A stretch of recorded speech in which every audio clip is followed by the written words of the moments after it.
All right, everyone, thank you so much for coming to this session. My name is Rebekah Brown, PDXBeck on Twitter.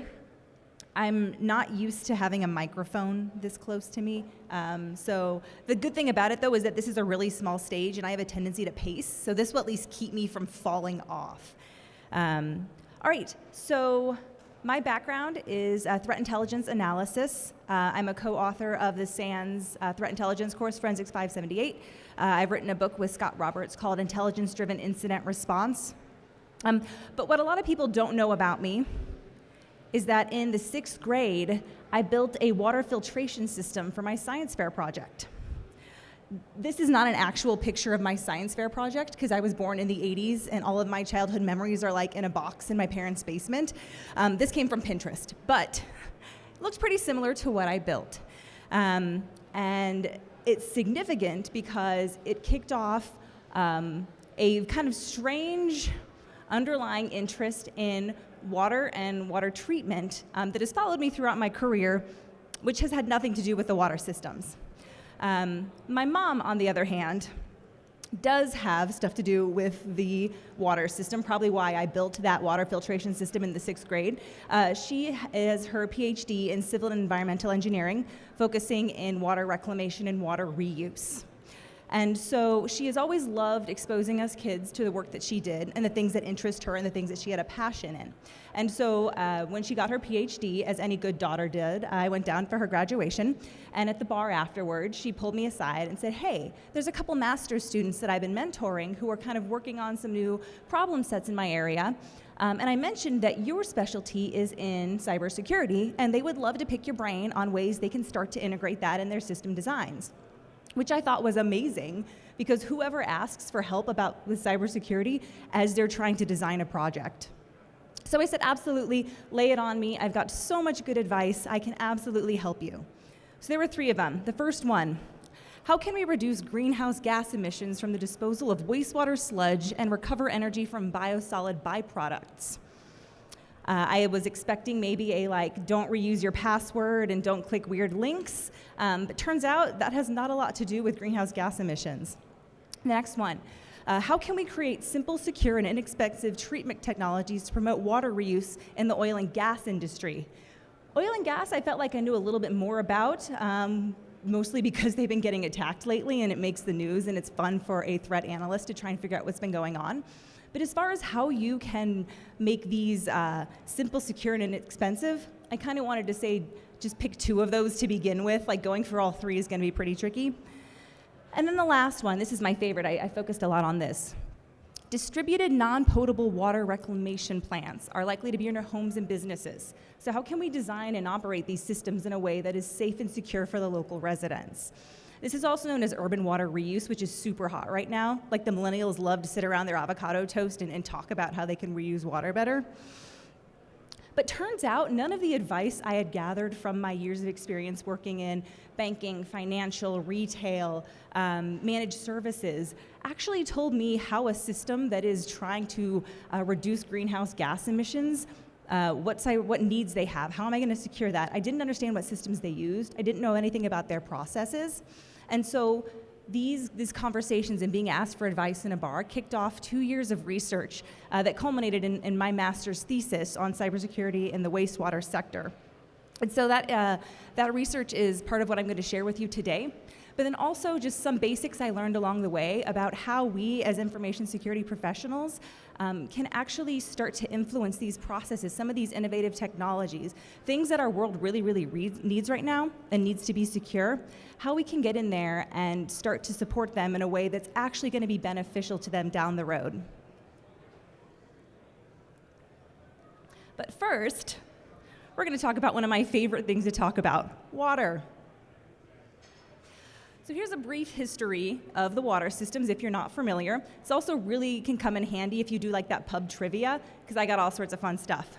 So the modern water system was first came to kind of the basic outlines in about 312 BCE with the Romans. Up until this point, it was really easy for the smaller communities to just have a well or get water from a river. But when you started having these mass concentrations of populations. And one point, Rome at that time had 500,000 people. They needed something that was going to provide more water for all of those residents. So they came up with a system that involved things like aquifers, which are still in, actually this one is still standing. There's some really good engineering that happened there. In addition to these kind of visible structures that still exist, they did a lot of canals, tunnels, different things to both bring water to the city. It would usually come up in fountains, but then also to get rid of water and kind of out of sight, out of mind, taking it away as well. They were so excited about water systems, just like I am, that they have the Roman goddess of sewers. I bet you did not know that existed. First random trivia, Closina is her name. Unfortunately, not everything the Romans did was great. You guys know what those are down there? Lead pipes, yes. So the term plumbing actually comes from the Latin word plubum, which is actually why the symbol for lead is PB, in case you've ever wondered. Lead was cheap, it was easy to work with, they had it all over, and so they said, absolutely, we should just use this everywhere. There was already some suspicion that it might not be the best material, it had some neurotoxin effect, but you know what, cheap and easy, that trumped everything else. There have been some studies that don't necessarily tie the use of lead directly to the fall of the Roman Empire, but it certainly didn't help them. One thing I found as I study anything, whether it's water systems or history, is that there are always little pieces of information that are relevant to me in my job now. And so what we can learn from the Romans and their lead is just because you can do something doesn't mean you should. And if it's cheap and easy, it probably has some other side effects. So the system that the Romans kind of pioneered lasted for a really long time. As more modern cities stood up, London, Paris, they modeled their kind of emphasis on bringing water in. They knew they wanted to get rid of sewage and waste. Human waste was actually a really good use of fertilizer at the time. Chemical fertilizers hadn't been created. And so what would happen is they would have their waste kind of funneled to cesspools that were actually pretty close to the communities because the farmers wanted to be able to use the waste as fertilizer. And that was all fine and dandy, didn't smell super good until cholera. If you've ever played Oregon Trail, this and dysentery right up there is things you don't want to get. So there was pretty significant cholera outbreaks all over the world. We focused a lot on Europe, but they were actually in India, Asia as well, and the US. This was in the early 1800s. And what we know about cholera is that it is a waterborne disease.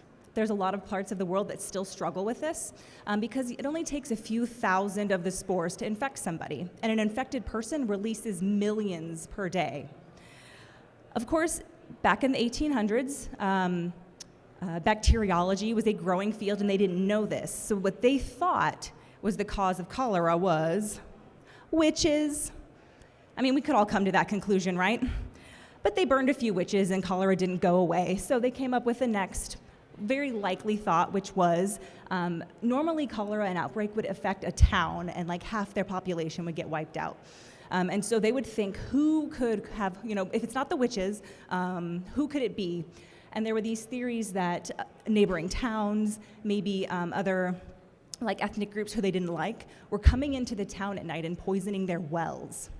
And so that actually got them thinking about the water supply. And in one town who had had about 6,000 of their population die from cholera, they said, that's it, we've had enough, no more poisoning our wells, and they took the handle off the city well. So these bad guys couldn't sneak in and get into their water system. Well, it turns out that also meant people couldn't get water from the well, and they had to go elsewhere, and sure enough, the cholera levels dropped off. It was not people poisoning their wells, it was the bacteria that we know about. But this was actually another important Infosec analogy, which is that attribution is hard. And what turned out to have happened was the cesspools in these towns were actually really, really close to their water supply, and the waste was leaching into their water supply and getting everyone sick. So that made people think, okay, maybe we need to put a little more of an emphasis on treating the wastewater as well. Paris was one of the first ones to get all in. They created this amazing sewer system that would pump things out, that would take it far, far away from the water supply. They even started some initial treatment using chlorine because it got rid of the smell, but turns out it also killed a lot of the bacteria as well. A lot of these systems that were created in like the late 1800s, early 1900s as a result of cholera are still in effect now. And that brings us to the basics of our modern water system. We have water acquisition, whether you get water from groundwater or surface water. Groundwater is a lot easier to treat. Surface water, you need to do a lot more to it. Then you need to store the water. We want it to be accessible whenever we want it. We want anything that's surplus to be stored so when we turn our tap on, water comes out. Water distribution, because we need to be able to have the water come to our homes.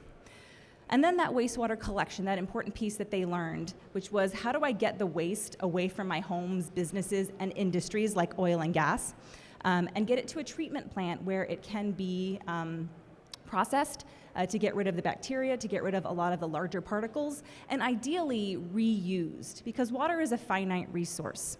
And if we are able to clean it and reintroduce it back into the cycle, it can do things like trickle down through the ground, which is a really great natural filtration system, and it can become part of the water cycle again. So just a couple quick overviews of two of the major systems of this whole cycle. The first is the water treatment process. So this is important because, again, I was trying to identify threat models on how I can give recommendations of as they're building these systems out, where do they need to put additional secure measures, things like that. And I had to know what these systems actually were and how they operated. So water comes in. Does that work? Here we go. Water comes in there, and it goes through a coagulation process. Sorry, you can't read any of this, but my explanation's better anyway. So it goes through a coagulation process where chemicals are introduced to take those large sediments and make them bind together. And these little paddles here are actually a specialized equipment that is primarily used in water treatment, which is called a flocculator. And that is my favorite word in the entire whole water cycle to say is flocculator. So the flocculators are these big paddles that kind of slowly turn and get the sediments to smash together so they bind together. And the heavier they are, the more they settle to the bottom, which is what they do here, number 2, in the basin there. Once things settle out, that sludge that settled to the bottom gets siphoned off. That's some of those biosolids that the master student I was talking to was dealing with. How do we get rid of those in a good way? But those kind of get funneled off, and then we have all of the water that's left that goes over to number 3, the filtration system, where it gets through either sand, rocks. Sometimes they do chemical filtration depending on the water quality. And then it will eventually go over into the holding tanks, number 4, where it gets disinfected. Disinfection usually adds chemicals. Ozone, chlorine are common ones that we use. But they've been using ultraviolet lights most recently, these kind of crazy systems to zap the water for disinfection. And then it moves over to the water storage and distribution. Water distribution systems are also pretty interesting because if you're going, in this picture, straight from the plant to the house, no big deal, everything's fine. But if you were in a town like Deadwood and you live miles and miles away from your water treatment plant, that water has to go a long way in underground pipes. So some of these pipes are actually fit with additional systems that release disinfectants along the way. All right, and then the wastewater treatment process. After the water has been used, everything turned out perfectly, none of the disinfectants were wasted, and it is now returning to be treated. So it comes in through a series of lifts and pumps. With the water, we like to use gravity as much as possible because that makes it easier to get things along. But there's actually quite a few places, especially with sewage, it can get heavy, and you have to have pumps and lifts that will get it up to the right level and to the right places. Once it comes into the treatment facility, usually there's screens or things called grinders, which also sounds pretty terrifying, that gets rid of things like tree branches, wood, large things that enter the sewage system. Those get shuffled off to either be buried in a landfill somewhere or reused. And then it goes through this series of processes where it settles, the sludge settles to the bottom, Then it goes through a treatment process. And wastewater treatment is actually one of the largest areas of innovation that I've seen in the water sector recently, because there are all sorts of different ways. You can do things like air-blown gasification, you can use chemicals. When you're dealing with a system like this, you really don't know what you're going to come across until you get to the facility and ask them what technologies they use. Everything is different. It makes it pretty hard to threat model. But then it goes through a series, again, of disinfectants until the water gets to a point where it is safe to release back into the environment. Usually we have two classes of water we see most commonly, B and C, and those are things that you use in like fertigation, which is irrigation using fertilized water. You can use it like gray water, but there's a different class called Class A of wastewater treatment that can actually be consumed. It's potable water. And that's a lot of this urban water reuse is focusing on how can we get to this Class A of water. So that is your brief introduction into all of the complicated systems in water treatment and wastewater treatment. There's a bunch of different technologies that I zeroed in on as I did this research. The first is pumps. There were so many pumps across this system. Pumps to get water to the treatment plant, pumps to move the water around the treatment plant, pumps to get water to the houses. They're everywhere. Probes and sensors are also very common because at each step along the way, you want to know that the water is being treated the way it's meant to. You want to check pH levels, chemical levels, temperature, things like that. Gates that move things throughout the different treatment facilities, and then SCADA systems. Usually when we talk about anything in an industrial control environment, the first thing people ask about is the SCADA systems because they are very important. If you're not familiar, it's supervisory control and data acquisition, and it is used to essentially control all of the other things that are within this environment. So those first four, you have those in a lot of industrial environments that you might come across. But there's also some really specialized technologies in the water sector. Things like the oscillating flocculators, specialized sewage blower systems, and dissolved air flotation systems. And this list just grows as people come up with new ways that we can handle this really critical resource that we all depend on to live.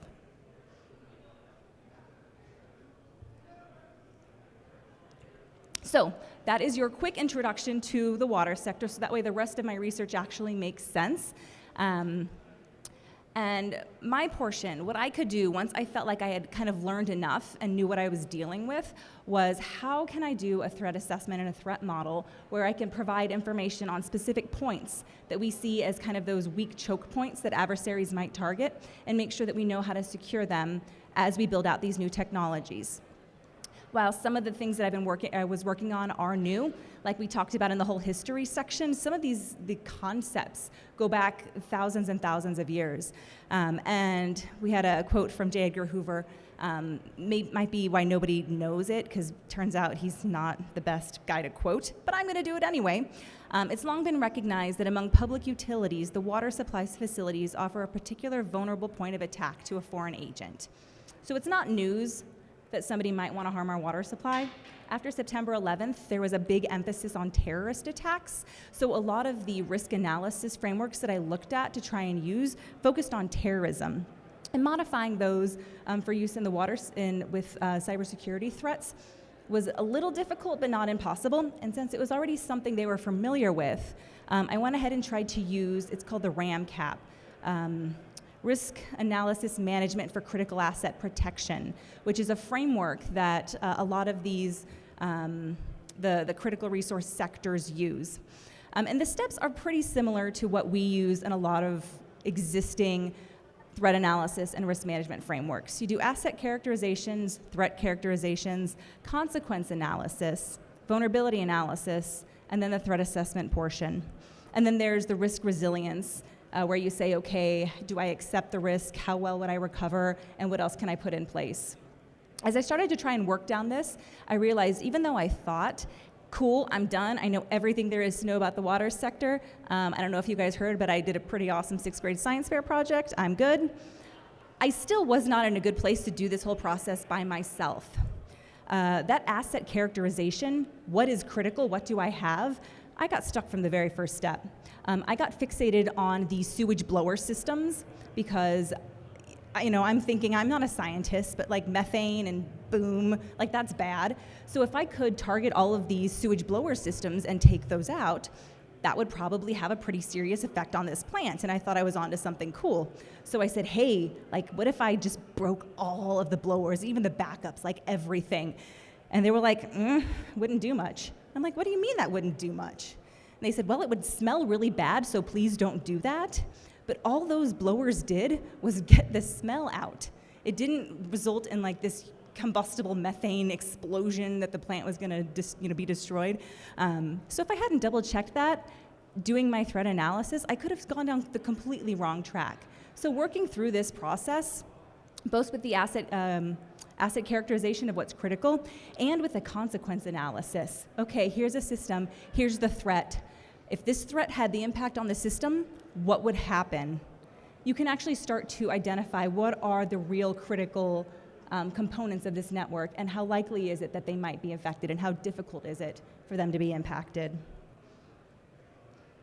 For the threat assessment portion, I tried to go and look at case studies. I love case studies.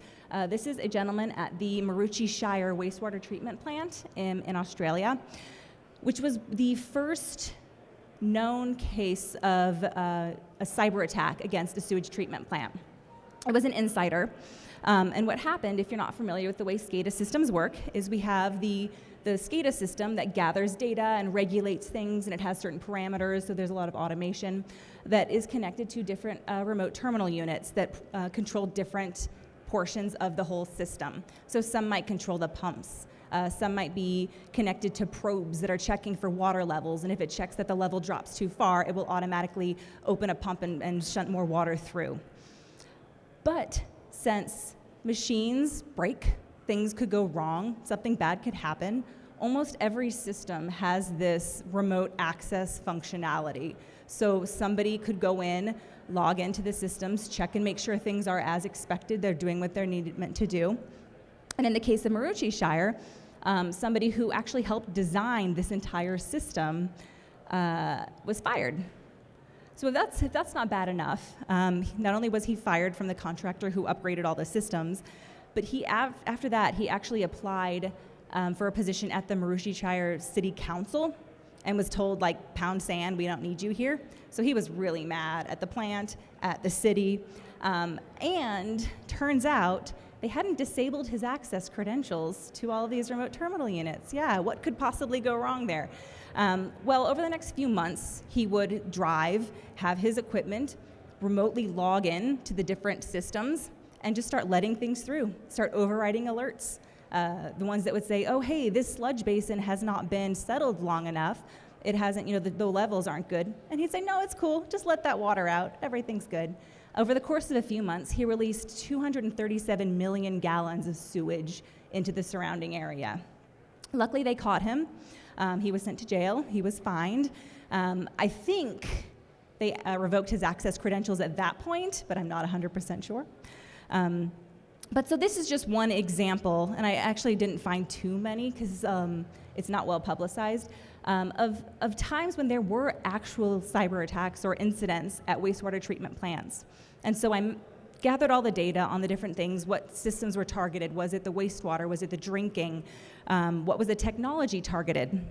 Was it their SCADA systems? In the case of Maroochy Shire, it was the SCADA systems, but then also the pumps and the alarms that were in place to provide safety. He had to override those as well. Then I did the 3 aspects I look for with regard to threats, which is intent, capability, and opportunity. What was the adversary trying to do? How did they do it? And what supported their ability to be able to have that impact on a system? And a couple of things jumped out. The first, under the technology targeted, those SCADA systems. Turns out we're wary of them for a reason. They're controlling all the different points, and they're meant to be used by people. And so a lot of times adversaries will target them as a way to get to all these different components. The next was the opportunity that was leveraged. In a lot of these cases, it had to do with access, either credentials that weren't revoked from a previous employee, maybe it was a hard-coded password or a password that was easy to crack.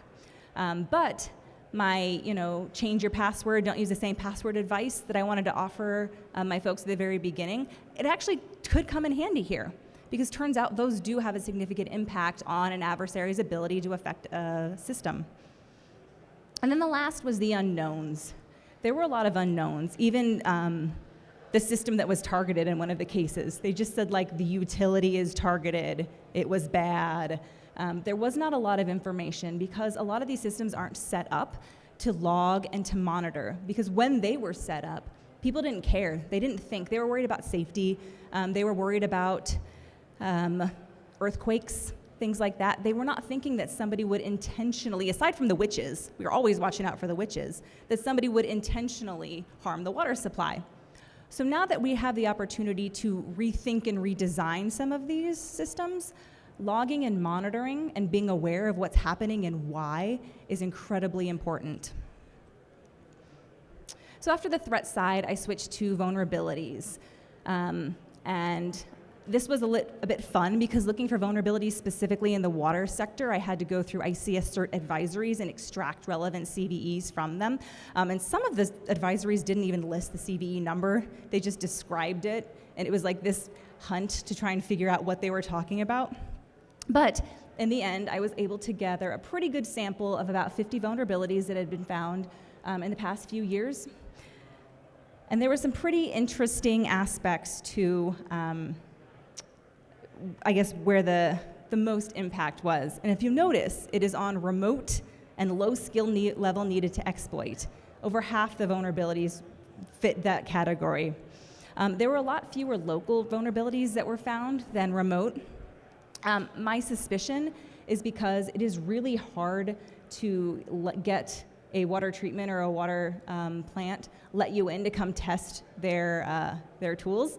And since a lot of these vulnerabilities were discovered by security researchers and a few of them were by actual plant operators, we're going to be skewed towards what you can find remotely. What I'm hoping is that moving forward, as we become more involved in the process of not just building, but also testing and doing monitoring, that we will find more vulnerabilities that are things like when something is in operation and have to do with the process of it actually being hooked up or two systems being connected. That's where we'll find a lot of the weaknesses as well as just the technical vulnerabilities and bugs that can be patched. I also did a heat map looking at the different effects of some of these vulnerabilities, things from denial of service, privilege escalation, down to total control, and then the particular points of the system that were vulnerable. So things like ICS protocols, really the only impact that would have would be a denial of service, which if you're doing that consequence analysis through your AMCAP process, that could, like a denial of service in some of those systems could be really, really significant. But what jumps out here is that far column, those aren't totals. Those are web-based monitoring and control. So not just the SCADA systems, but the SCADA systems that have web interfaces and UIs, so somebody without a lot of skills can log in and check all the water levels, often directly from the internet. I was doing a tour of one plant at a major metropolitan area. They were responsible for a lot of water on the West Coast. And their lab manager, or the plant operator, who was fantastic and really, really bright when it came to all the operations, when I started talking about my research, she was like, yeah, they tell me this stuff all the time, but like I don't really listen, because just because something's on the internet doesn't mean it's on the internet. And I'm like, yeah, no, that's exactly what it means.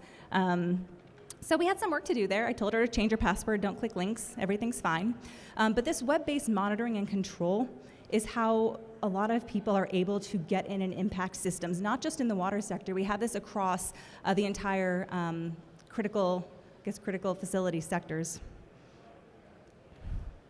So what I did as a result of my my research here, which was looking at the different threats that we saw, looking at the vulnerabilities, talking through the different processes of the effects it would have on different systems, what I ended up doing was creating modifying the threat templates that the RAMCAP process provided for cybersecurity threats. The original version only had like malicious cyber effect for destruction and then like financial gain. So I expanded that out because there could be destruction, but there was also disruption. And in a lot of cases, disruption would have had an equally significant effect as if you just broke a piece of equipment. And turns out it was a lot more common. All those denial of service vulnerabilities would lead to service disruption in a lot of cases. But then there were also things like financial gain.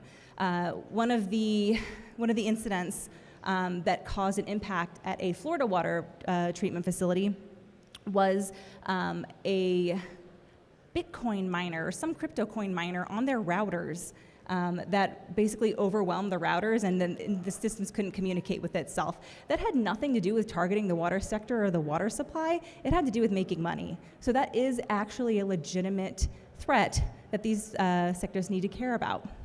And then information gain. As this becomes a more common target vector for adversaries, as adversaries get more sophisticated, or maybe they already are sophisticated and we just don't see what they're doing, information on how the systems operate, all that data that's sitting there that their SCADA systems are collecting is actually going to be really, really useful for an adversary in the future. So protecting that information is important as well. And I feel bad about making fun of the internet is not the internet woman, so I should actually point out that she gave me a really good attack vector as well. When we were going through the whole systems analysis, she said, if you really wanted to impact us, what you should do is affect the systems that monitor our chemical levels in our storage supply and automatically reorder when we're low on chlorine or low on ozone. Because if you stop those systems from triggering we need more, we're not going to get our chemicals shipped and we're not going to be able to disinfect water. So she was really good at her job. She's just not good at my job, and that's okay. That's why we work together to do these sorts of things. So this research ended up being, how do you deal with the existing water sector? And what things can you think about when you're trying to protect your networks, when you're going through your annual risk assessment process? How can I use some of these new templates and evaluate whether or not we would be resilient against that type of threat? But there's a whole different opportunity out there for us, which is that, as I saw, people are coming up with really great, sometimes great, innovative technologies, and they're asking for our help earlier on. Not all innovations are good. Not all innovations are necessary, but some of them are, and some of them we don't even understand why they're necessary or why they're important, because that's not our area of expertise. The Gates Foundation is working on a research project. Has anybody watched the new Netflix documentary on Bill Gates? Oh man, okay. If this is being, I probably couldn't say this because it's being recorded. I impulse applied to a job at the Gates Foundation. It had nothing to do with my skill set, but man, I was inspired after watching that. This is a technology that they're working on, which is how do we provide that whole system that we just talked through that's been in existence since the Romans, and plumbing and sewage. We try and solve our problems by modifying the existing infrastructure. But there are a lot of places in the world, a lot of developing places, where they never had that infrastructure to begin with. They're still on a single well. They're still on drawing water from the same river that all of the animal waste is disposed of in. And they need a completely different solution to provide them with safe drinking water. And so this is a facility that you feed it in tons of solid waste. It goes through that whole process that we talked through with the wastewater treatment plant, and it extracts all of that sludge and the biosolids, and it burns it to provide energy to fuel this whole system, and comes out with that Class A potable drinking water. So it is condensed. It can take in tons, 50 tons of waste per day, and it can produce enough water to supply a small village. So this is exactly the type of innovation that is going to save lives all over the world. But there are a couple of downsides. Things like it's going to be operated by people who don't necessarily understand security. It's going to need to be maintained. It is, especially in some of the places it's going to be put into use, there's a lot of conflicts going on in those areas, and these could very legitimately become a target. So taking that mindset, and mine is water. I love water. How could you not? Isn't it awesome? But people have different passions. Some people are interested in the medical sector. Some food, the food and the industrial food complex. I'm not sure. Everyone has their particular area that they are passionate about and that there are innovations in. And so being able to take that passion and say, okay, how can I use my interest and my knowledge to go learn more and actually support these industries the way they need to be? That way it's not 6 years down the road when they've got hit with ransomware and I'm trying to figure out why I can't get my cheeseburger. We actually thought about it ahead of time and built something in place. So these are just a couple of tips that I have to go through that process, to do that collaborative security for some of these really, really important problems. The first one is consider yourself part of the industry or sector that's solving the problem. Don't say, you do your thing, I'll do mine thing, we'll meet up at the end and it'll work out, because turns out that hasn't worked in the past. You need to learn and know what's important, go through that risk assessment process with the people who understand the assets and the consequences, and you will come out with a solution that is going to actually solve the real problems that they have. My next recommendation is to use a systems analysis process. You might have wondered, why am I talking through wastewater treatment and flocculators? I just want to throw that word out there again. It's because understanding the whole system is actually really critical to figuring out how to solve the problems in it. I might not have known that this plant relied on automated shipping of chemicals when things went low if I didn't understand how the whole system worked. So when you're doing a systems analysis process, there's 3 things to look at. The first is the structure. What are the different pieces that are in place that are responsible for this system operating? If you think about like your cardiovascular system, the structures are things like your heart, your veins, capillaries. And then the function is what it is intended to do. What function does this system serve? In the cardiovascular sector, it's to keep you alive by pumping blood throughout your body. In the wastewater treatment sector, it is making sure that we don't all get cholera from contaminated water supplies. And then the process is everything that structure does to achieve the function. Process is where there are a lot of problems. Sometimes you could have the right structures in place, and the processes that are trying to solve those goals, that are trying to achieve those goals, are where things go wrong. So if you identify all of those, you'll be able to very quickly understand where the risks are, and which process would have the biggest overall impact on the ability of that system to do its job. And then also just remember that what we do here, this operating process where we tend to think security lives, is part of a very large overarching system. And when you're working with a lot of these things, water, food, medical industry, you have a lot of other things in play, like legislation. Compliance is not a way to achieve security, but compliance is definitely there for a reason, and you should understand how that fits into the overarching system. Understand the geopolitical climate of the area that this technology is going to be deployed in, as well as past incidents, whether those were information security related or physical incidents. A lot of these water treatment plants are going to go in place in Africa. There is a lot of violence in some of those places and a lot of just conflicts. They probably do think that the neighboring village is going to come in and try and poison their well. And so understanding those dynamics will help you put things in place that will protect them, but also put in those monitoring, so that way when something does happen, you know exactly what the cause was, or at least you can figure it out a little more easily. This is an example of a sewage plant that a group of Israeli researchers worked with to try and figure out where are the different attack points that could have an impact on this facility.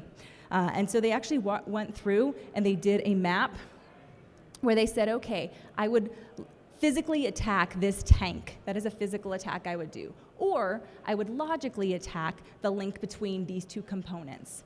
But being able to map this out in a logical way like this, the plant operator who had no background in information security or cybersecurity could say, aha, I know what you're talking about. I know what you would be trying to do, and I know how to protect that. So thinking about this in a way that you can explain it to the people who are actually going to be responsible for carrying out your recommendations is really important as well. And then finally, don't forget the reason the technology is needed. It's very easy for security to be the naysayer and to say there's no way that you can secure a totally controlled plant that is, if something goes wrong with this incinerator, you could blow the whole thing up and kill everyone in the village. Can't do it. Our job should be to say, okay, you're trying to save the lives of everyone in the village. Let's make sure how you can actually do that in a sustainable way. Some technologies, like I said, we don't understand. Some are more obvious than others. People need clean drinking water. I feel like that's pretty easy to understand. But when we deal with some of these innovations where right now we don't know why they're doing things, we don't understand how it's going to solve the problem, just trusting their expertise and trusting that they're doing something for a reason is going to keep us on track and keep us focused on the right things.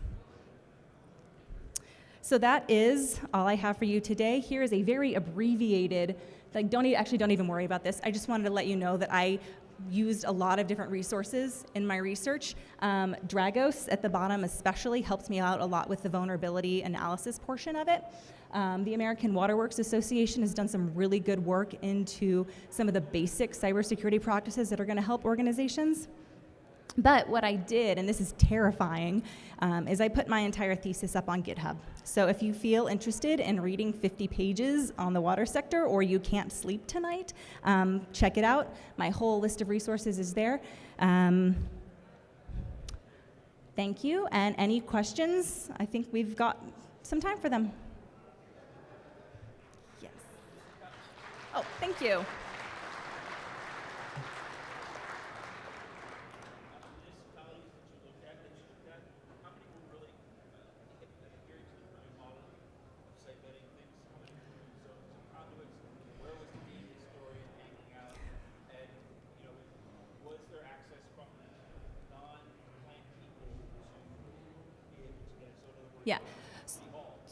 Yeah. So the question is, of the plants I visited, there are a lot of regulations that are out there about how networks should be properly segmented and who can talk to who and where different things can be accessed. And the question is, were a lot of them adhering to that? A lot of them were trying. Everybody knew that they existed. The trouble comes in, like I said, with the operationalization of it, and especially due to the fact that people are so hesitant to do pen tests or vulnerability research on a live plant environment. A lot of times the problems go unnoticed until something, whether it's an accident or a malicious attack or an insider, actually highlights it. And you actually mentioned another thing, the city hall. Another thing that I found is if the water plant is, if it's not privately owned and run, they are subject to the Public Records Act, which means all of their technology systems, including their security systems, become public records when the city goes to request money for it. So if you're doing threat profiling of some of these, go to their city hall, town records, and you can actually get their network maps and layouts. It's pretty terrible. Yes? Do you find that brand new plants are any more or less secure than old plants? So did I find that new plants were more secure than retrofits on old plants? That varied widely. Actually, so some of the new plants who sought me out and said, hey, we hear you're doing this, come tell us how we're doing, actually did really good. And they would have, they kind of like followed the whole DevSecOps process and were very proud of it. And so there were some that were really, really good. Just because you're a new plant doesn't mean that they went into it with the right mentality, though. And so being new does not necessarily mean that it was done well. There are more opportunities for them to do well than old retrofit plants who are dealing with technical debt, problems they didn't know existed, the whole adage of like, this is just temporary unless it works. They had a lot more to overcome in that area. Yes.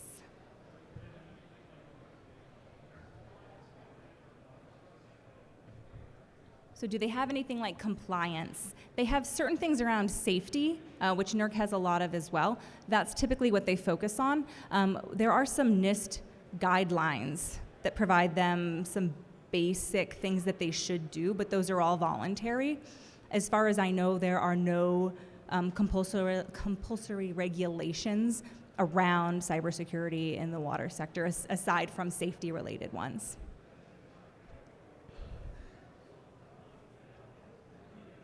All right, well, if you have any other questions or want to talk about the origin of lead pipes, I'll be around at the front. But thank you guys so much for coming out.